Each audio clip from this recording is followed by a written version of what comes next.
बिस्मिल्लाहिर्रहमानिर्रहीम। अल्लाह के नाम से शुरू जो बड़ा मेहरबान और नहायत रहम करने वाला है। अस्सलाम वालेकुम वरहमतुल्लाहि वबरकातुहू।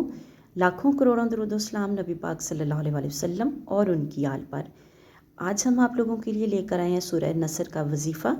आप लोगों से रिक्वेस्ट है कि सदका जारिया की नीयत से वीडियो को शेयर ज़रूर कीजिएगा। चैनल पर न्यू है तो चैनल को सब्सक्राइब करके जाइएगा ताकि आने वाली वीडियोस का नोटिफिकेशन आप लोगों तक आसानी से पहुंच सके।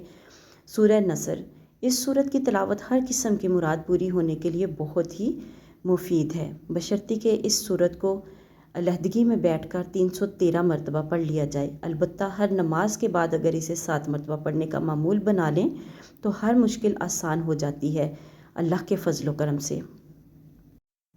तो आप लोग भी कोशिश किया करें कि हर नमाज के बाद 7 दफ़ा इसको पढ़ लें। अगर 313 दफ़ा आप लोग इसको नहीं पढ़ सकते इकट्ठा बैठ के तो 7 दफ़ा पढ़ना कोई मुश्किल नहीं है। बहुत ही छोटी सी सूरत है और कुरान पाक के 30वें पारे में है।